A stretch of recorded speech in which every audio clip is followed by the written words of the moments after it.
Hellurei ja hentai. Mä olen siis harras popmusiikin kuluttaja, rakastaja, seuraaja ja näin. Ja mä ajattelin, että mä voisin vihdoinkin kanavoida tätä mun niin sanottua intohimoa tällaisiin levyarvosteluihin. Joten tää on vähän niinku tällainen sarja. Poppi vai floppi. Kiitoksia seuraajille Villi Alavivan kanssa tästä nimestä. Mutta tää siis ei ole mikään tällainen säännöllinen juttu, mutta ajattelin, että jos tulee jotain tällaisia julkaisuja, mitkä sitten mua kiinnostaa, niin voin laittaa ne tämän saman titlen alle ja sitten 2 vuoden päästä hävetä, koska tää slangi on mennyt silloin viimeistään vanhaksi. Mä siis tällä videolla arvostelen Ariana Granden uusimman, olisiko tämä 4. levy, Sweetener. Tällainen pikainen aikaskaalaus, tuo ei ollut mikään sana.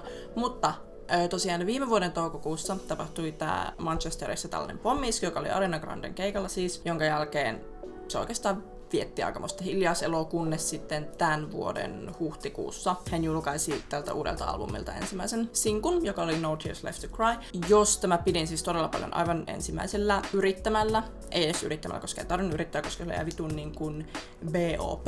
Ja mä olin siinä vaiheessa todella innostunut tästä niin kuin tulevasta levystä, kunnes koko levyn promo siirtyi oikeastaan siihen, että Ariana Grande löysi uuden miehen.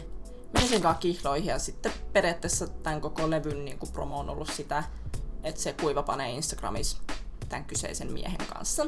Ja mä en siitä oikeastaan välittänyt, joten mä jossain, niin kuin, en muista monennes, kun tällainen niin kuin kielari IG-video sieltä tuli, niin mä olin siinä vaiheessa, että niin kuin, tämä era on niin kuin cancelled for me. Odotan kyllä levyä, mutta sitten tämän tällaisen kihlaisparisuhde heruttelun oheen tuli toinen sinkku, joka oli tämän lastenraiskaajavelensä ulosmaksajan Nicki Minajin kanssa tehty The Light is Coming, joka oli mun mielestä ihan hirveä. Sen jälkeen mulla ei oikeastaan ollut mitään sellaisia suurempia odotuksia tämän levyn suhteen. Innostus vaihtui enemmän mielenkiintoon. Kaikki ulkopuolella tapahtunut toiminta ei kiinnostunut oikeastaan yhtään, koska se promo jäi muutamaan lehden kanteen ja sitten tosiaan tähän parisuhteen esittelyyn. Ja no Ariana ei ole koskaan sillä esim. Mihinkään visuaaleihin sun muihin panostanut hirveästi. Mä oon siis aina sitä mieltä, että kaikki tällaiset suuren skaalan pop-starbat, niin kuin niiden albumikokonaisuuksiin sun muihin kuuluu kaikki, mikä tapahtuu siinä ympärillä, kaikki visuaalit, asut, meikki, haastattelut, esitykset,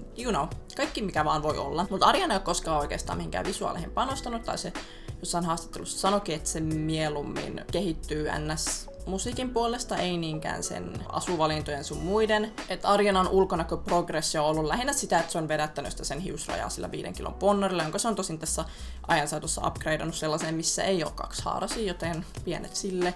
Ja no, rusketuksen määrääkin se on osannut lisätä sen verran, että mä ootan, että seuraava levy tulee artistin nimellä Africana Grande. Et mun on henkilökohtaisesti vaikea innostua Arianan jostain esiintymisistä ja vaikka tämmöisistä gaala-osallistumisista samalla tapaa kuin joidenkin muiden sen takia, koska mä tiedän, että se ei koskaan näytä mitenkään erilaiselta. Ja mä olen myös sitä mieltä, että se on semmonen yksi asia, mikä estää sitä nousemasta sellaiseen todelliseen A-kastiin. Tietenkään mä nyt oleta, että se välttämättä haluaa nousta sinne sen takia, että miten paljon se vaatii.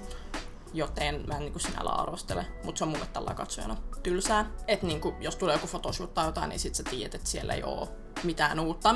Ja se on yksi syy, minkä takia mä en seuraa mitään miespop-starboja, koska niille ei oikeastaan mitään annettavaa, edes musiikillisesti. Mutta tosiaan, puhutaanpa nyt itse siitä levystä. Mä kuuntelin sen sellaisella first impression meiningillä, ja nyt mä oon kuunnellut sen muutamaan useampaan otteeseen ja lukenut sanat ja näin, niin mä osaan sanoa niistä sillai mun lopullisen mielipiteen, koska jotkut biisit on sellaisia, että ne kasvaa, kun niitä kuuntelee enemmän.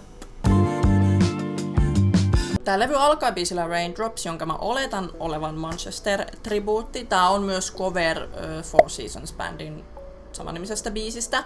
Ja siis Ariana ääni kuulostaa aivan ihanalta, mutta jotenkin mä olisin halunnut, että tää olisi ollut kokonainen biisi. Tää mun mielestä tässä olisi ollut potentiaalia olla semmonen kokonainen biisi. Tällä levyllä on toinenkin cover-biisi, joten mua ei olisi haitannut, että siellä olisi ollut 2 kokonaista cover-biisiä. Ja nyt tulee mun ekat kysymysmerkit liittyen tämän levyn biisijärjestykseen, koska tätä oletettavasti Manchester-tribuuttia.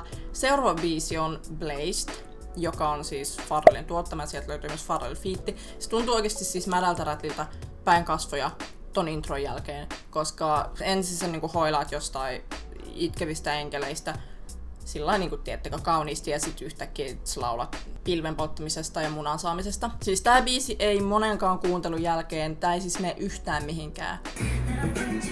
Tää biisi ei elää yhtään minnekään. Ensin siinä oli tällaista niinku kaunista herkkää hoilantaa ja sitten täältä tulee tämmönen siis niin tyypillinen tällainen Pharrell-tuotanto, siis vähän jotain pilipali Nintendo Game Boy-näpytystä. Tää kuulostaa sellaiselta, että joku on yrittänyt tehdä semmosen Disney-biisin, minkä laulaa just niinku pääpariskunta. Mut sit ne ei oo keksinyt siihen mitään semmoista sopivaa kertsiä, ne on jättänyt sen niinku pöytälaatikkoon, josta Pharrell on löytänyt sen ja sit sillä keskeeräisenä. Sit se on sillä, että hei, that's pretty good. Koska tää on vaan turha biisi ja tää on niinku suorastaan ärsyttävä tässä kohtaa albumi. Mä jotenkin olisin ajatellut, että ehkä joku No Tears Left to Cry olisi ollut hyvä semmonen progressio sit siihen itse albumiin, koska se biisi on tarkoitettu sellaiseksi välivaiheeksi niinku Dangerous Womanin ja sitten Sweetenerin niinku välille.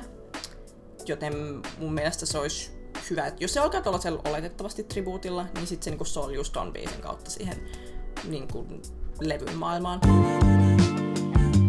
Ja sit sen jälkeen tulee The Light is Coming, joka on myös aivan hirveä, kuten mä jo alun perin sanoinkin. Tämä biisi on myös Pharrellin tuottama ja siltä se myös kuulostaa. Siis tää oikeesti jotenkin semmoista ihan hirveää niinku jumputusta ja pilinää ilman mitään melodiaa.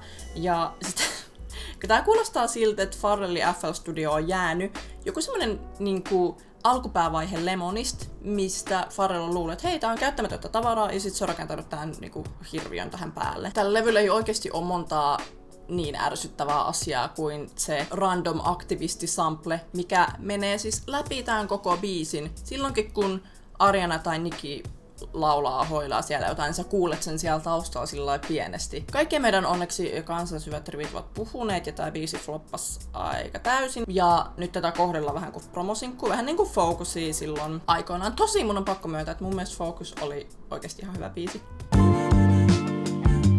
Tää Rem-biisi oli sellainen, mitä hypetettiin todella paljon, ihan Arianan itsensäkin toimesta, joten mä myös odotin siitä paljon, mutta täytyypä siinä kuunnellessa todeta, että sitä biisi ei edennyt yhtään mihinkään.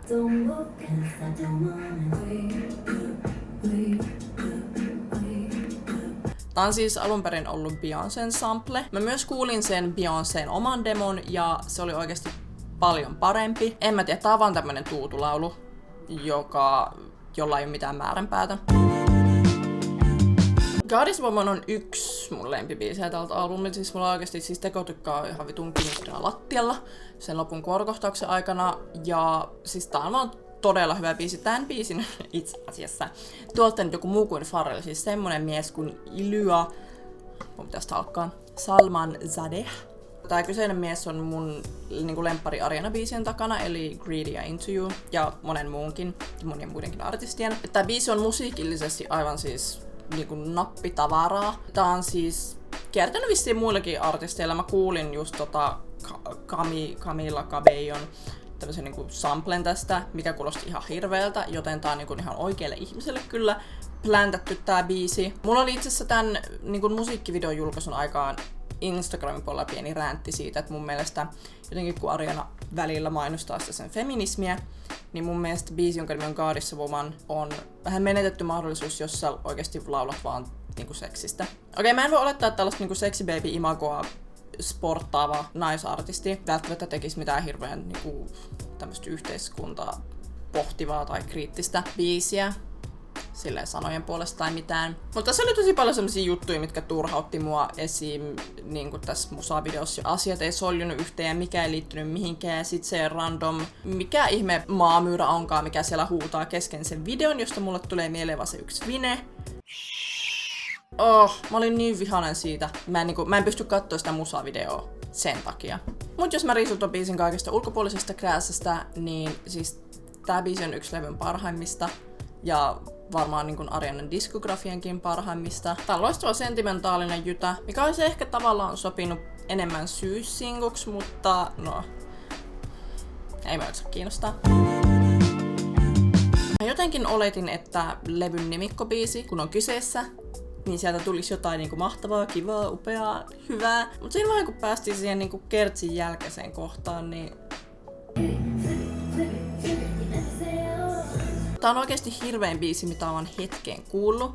Ja mä oon henkilökohtaisesti loukkaantunut, että mun korvakäytäviin on saatettu tällaista audioa. Tai niinku jotenkin ton biisin kuuleminen ekaa kertaa tuntuu samalta, kun sä stalkkaat jotain sun ihastusta somessa ja sit sä näet jotain, mitä sä et ois halunnut nähdä. Mä niinku näen, kun Pharrell on ladannut jonkun tällaisen Human Noises SFX-kansion ja ollut siellä jonkun lapsi tarrakoneen kanssa. Ja mä en voi niinku kuvitella, että vielä viime kuussa mä hurrasin tälle miehelle ääneen Ruisrockissa tietämättä, että millaista hirviötä se kantaa sen USB-tikulla. Tää biisi on niinku musiikin 2016 pressanvaalit. Tää biisi on viharikos.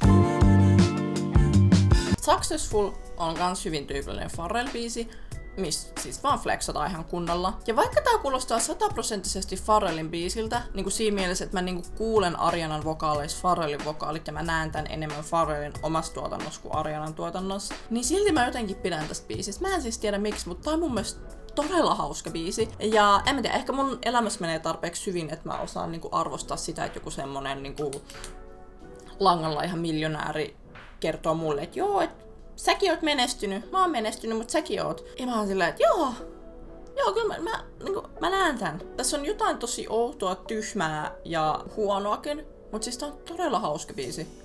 Ja mä tykkään tästä todella paljon.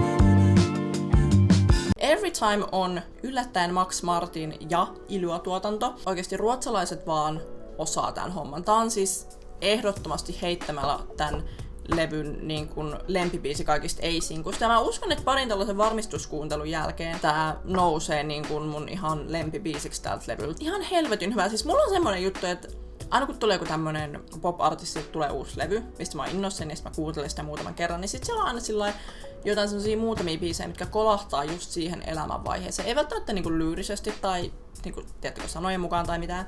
Mutta jotenkin niin mä tarkastelen mun elämää sillä hetkellä, ja sit mä niin näen, että joku tietty biisi tulee olemaan just sen hetken biisi, että jos mä haluan tavallaan palata ajassa taaksepäin siihen hetkeen, niin mä kuuntelen sit sitä biisiä. Ja mä tiedän, että tää biisi tulee olemaan sellainen, mitä mä tuun kuuntelemaan, kun mä haluan sillai henkisesti palata vuoden 2018 loppukesä alkusyksy aikaan.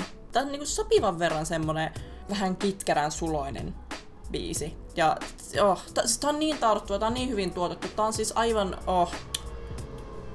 Tää ei niinku oo mikään pop masterpiece, mutta tää on siis aivan täysosuma. Breathing on ahdistuksesta kertova biisi, ja no, mä tiivistän tän jo alkuun. Tämä on myös Ylvan tuottama, ja tää on toinen mun tällainen niin kuin ei-sinkkulempibiisi tältä levyltä. Tässä on mun mielestä jotain tosi nostalgista sellaista 2010 alun EDM-henkeä. Ei sillä niin kuin ilmiselvästi, mutta jotenkin todella pienesti siroteltuna. Tää kuulostaa vähän niin kuin raikkaalla tavalla vanhalta. Tää myös kuulostaa todella sellaiselta tehdastuotetulta jytältä, just sellaiset niinku Ruotsin Euroviisubiisit, mut jotenkin noiden niinku Pharrell-paskapilinoiden jälkeen mä osaan arvostaa tätä juuri tässä kohtaa albumia. Plus musta on kiva, että tää biisi kertoo niinku jostain muustakin kuin munan saamisesta, joka on siis myös ihan fine, mut no sanotaanko, että tää niinku Arianan tämmönen artistiprogressio, varsinkin tollasen niinku ison terroristi-iskun jälkeen. Ei nyt siis sillä, että mä olisin oottanut mitään synkkää albumia, jossa palataan traumoihin ja availlaan haavoja, ei mitään tällaista, mutta positiivinen levy on hyvä juttu, mutta mä tosiaan kaipaan just enemmän tällaista itsensä voittamista sun muuta, ei niinkään, että niinku ratsastetaan kikkelin päällä. No Tears Left to Cry oli siis aivan niinku täysmestariteos mun mielestä. Ei varmaan tarvitse mainita, että tämä biisi ei ollut Pharrellin tuottama. Tää ei niinku tunnu vanhenevan. Ja tää oli just semmonen biisi, mitä mä olisin odottanut enemmän täältä albumilta tolleen niinku sanojen puolesta. Just sellaista niinku elämä voittaa kautta voitan itseni ja ahdistukseni. Ja tää oli mun mielestä todella hyvä transitio sillain niinku aikakaudellisesti sieltä Dangerous Womanista tähän hetkeen. Tämä on kuitenkin yksi mun niinku tän levyn lempibiisejä. Tää Borderline-biisi kiinnosti mua Missy Elliott featin takia. Tän biisin vissiin piti alun perinkin olla Missy Elliotin biisi, mutta tää on oikeastaan aika turha tällä levyllä. Tää jotenkin niinku jätti mut sinne tienreunalle sillai kysymysmerkkien ympäröimänä, koska tää biisi ei tunnu menevän yhtään mihinkään. Tää vaan junnaa paikallaan. Tää kestää todella vähän aikaa. Missy Elliotin verse kestää just se jonkun 2 sekuntia, eikä tää oikeastaan anna mulle mitään. Tää tuntuu enemmän sellaiselta interludelta kuin niinku biisiltä. Enkä mä nyt usko, että mä tuun koskaan koskea tähän biisiin enää tän tämmösen review-kuuntelun jälkeen. Better Off on balladi, oletettavasti suhteesta Mac Milleriin, mikä itse asiassa tekee siitä lyriikan puolesta tämän levyn parhaita biisejä. Koska tää on siis todella rehellinen, ja Ariana oli sanonut, että tämä biisi oli tehty todella niin kuin aikaisessa vaiheessa, se meinasi jäädä tältä levyltä pois, koska tää oli liian rehellinen, niin kuin rehellisempi kuin Ariana oli valmis olee. Mutta mä oon niin iloinen, että tällainen biisi tuli tänne, koska mä haluaisin nähdä just tällaista matskua enemmän Arianalta, just sellaista jotenkin sellaista henkilökohtaista avautumista, eikä sellaista ympäripyöreitä, panen taas jotain niinku keskivertoa rumempaa miestä, semmoista niinku jytkytystä. Et mun mielestä tällainen henkilökohtainen lähestymistapa olisi ollut hyvä artistinen suunta tälle levylle, joten harmi, ettei sitä nähdä oikeastaan tän enempää. Tai sille mun mielestä just jostain sellaisista iloisista parisuhdeasioistakin voisi laulaa. Olisi kiva, jos ne olisi vähän sellaisia henkilökohtaisempia. Ja mun mielestä semmonen ihmisen henkinen kasvu, varsinkin jos ne on tullut tosi sellaisten rankkojen tapahtumien laukaisemana, niin mä toivoisin, että se näkyisi jollain tavalla luovassa tuotannossa. Että ei niinku tosiaan silleen, että niinku niistä pitäisi suoranaisesti laulaa, mut niinku jotain. Good Night and Go on cover kautta remix Imogen Heapin samannimisestä biisistä. Mä oon vähän sillä raivoilla, että onko tää vähän silleen meh vai tykkääks mä. Tai silleen mä tykkään tästä, mutta mä en tiedä tykkääks mä tästä sillain meh tavalla. Mä en välttämättä näe itteni palaamassa tähän biisiin tän niinku albumi kuuntelun ulkopuolella. Siis Arianan ääni kuulostaa aivan ihanalta tässä ja mun mielestä on todella hyvin tehty tämmönen niinku cover kautta remix, tai sille, että niinku tästä näkyy sillai hehkuu, huokuu Ariana, mutta vaikka tää on kuitenkin cover. Tää biisi on just semmonen, että tää kasvaa niinku, mitä enemmän sitä kuuntelee, mut sit mun mielestä esim. ne just noin kohdat kuulostaa vähän sellaiset 2016 semmosen throwaway-artistin kertsittömän biisin kertsiltä. Tää on vähän semmonen Britney Spears Make Me mut sillai huonompi versio. Et tässä on niinku hyvää, mut sit tässä on sellaisia asioita, mitkä olisi mun mielestä voinut tehdä paremmin. Mutta on kuitenkin näitä levyn parempia biisejä. Ja sitten on tällainen välibiisi, interlude Pete Davidson, jonka nimen piti alun perin olla pelkkä Pete, mutta sitten se laajennettiin Pete Davidsoniksi, koska Ariana rakastaa sitä nimeä, mikä siis... Tai tiedättekö, siis Pete Davidson on vittu valkoisin nimi, minkä mä ikinä elässäni kuullut. Tämä on sama kuin joku Jenni Vartiainen tekisi biisi, joka on myös Ville Virtanen. Silleen, wow, ok. Tää oli just vähän turha, mut ei huono. Ja tää on itse asiassa vähän kasvanut mulla sen takia, koska siitä on tullut Twitterissä joku meme. Ja nyt mä oon silleen, no... On tää ihan ok, mä haluan koko version. Ja mä en tiedä, mitä mun pitäisi ajatella siitä. Ja tää levy sitten loppuu Get Well Soon-nimiseen tällaiseen, on tämmönen positiivinen ralli Arianan ahdistuksesta Manchesterin jälkeen. Tää itse asiassa on niin kun nyt vähän kasvanut mulla tässä muutamien kuuntelukertojen jälkeen. Mun mielestä siis Arianan ääni kuulostaa ihanalta, siinä on säkätty ihan helvetisti sitä sen niin kuin huminaa ja myhinää. Ja tää on ihan söpö biisi. Ja siinä lopussa on 40 sekkaa hiljaisuutta niin kuin tribuutiksi Manchesterin uhreille, eli oletan, että se vähän niin kuin sämpylöi tämän levyn osakseen sellaiseksi. Mutta mulla ei oikeastaan mitään sen suurempaa sanottua tästä kyseisestä biisistä. Nyt tää ollaan loppukonkluusiona tästä koko levystä, niin mun mielestä on vähän tämmönen menetetty mahdollisuus. Ariana sanoi, että se oli halunnut tehdä vähän tämmösen niinku seesteisemmän levyn ja silleen vokaalien puolesta tehdä sellaisia asioita, mitä se ei yleensä tee. Et ei aina perusvokaaliakrobatiaa, vaan enemmän sellaista low-key juttui. Minkä mä ymmärrän, musta on kiva, että ei tehdä niinku samanlaista levyä toisensa perään. Mut se mua ärsyttää, että kun tästä levystä on tehty tarkoituksellisesti tällainen doo-wop inspiroitunut chill-plätty, niin sitä ei yhtään ns. Mainostettu sellaisena. Et sillä oli vaan hirveä hype ja kaikki odotti, että nyt saadaan jotain niinku hyvää tampattavaa klubille. Sitten sieltä tulikin jotain tällaista pehmeetä, mikä on kyllä ihan fine, mutta sit myös sekin, että Jos mä haluan kuunnella jotain pehmeitä chillimusaa, niin ei ne niinku Pharrellin Witch Doctor-pilinät sinne taustalle sovi kyllä yhtään. Siis tän levyn huonommat biisit on ehdottomasti kaikki, mihin Pharrell on niinku koskenut tällainen tuotannollisesti. Mä odotin sellaisia slutty-bopseja, mut sit mä sain sellaista niinku slutty-stoner iltanuotiomusaa 8-bittisenä. No mä en suoranaisesti välitä tästä levystä. Ainakaan kokonaisuutena. Ja ei täällä niinku hirveän moni biisi lähde niinku mun matkaa jonnekin toiselle playlistille. Et mun ehdottomia lemppareita on Every Time, God is a Woman, No Chase Left to Cry. Ja sitten Breeding ja Successful on kans oikein jees. Mä uskon, että moni noista biiseistä olisi voinut olla parempia, jos ne ei olisi ollut Pharrellin tuottamia. Mä en siis sen soundi jotenkin niin kulahtanut ja yksitoikkonen, että mä en innostunut kyllä yhtään. Musta on kyllä hauska, että uusia juttuja kokeillaan, mutta musta olisi ollut kiva, että sitä kokeilua olisi tapahtunut myös tolleen sanallisestikin. Artistinen kasvu jäi mun mielestä vähän niin puolitiehen tässä. Tai niin kuin ei menty sinne, minne mä olisin toivonut, että oltais menty. Mutta vaikka mä en itse siis välittänyt tästä levystä oikeastaan, niin mä olin iloinen, että Arianalla on hyvin paljon ollut tällaista striimimenestystä tämän kanssa. Ja mä toivon, että sitä löytyy lisää, koska mä en jaksa päivääkään jotain Drakein sun muiden tällaista niinku paskaa miesmusiikkia, jotka paukuttaa tuolla niinku Spotify-listoilla. Musta tuntuu muutenkin, että Ariana on yksi harvoin tällaisia niinku uudempia pop-starboja, jotka on oikeasti vokaalisteja eikä vaan niinku kuiskia puhu mikkiä. Tulen aina seuraamaan Arianan uraa mielenkiinnolla ja innolla, mutta jotenkin tää Peter-kausi on...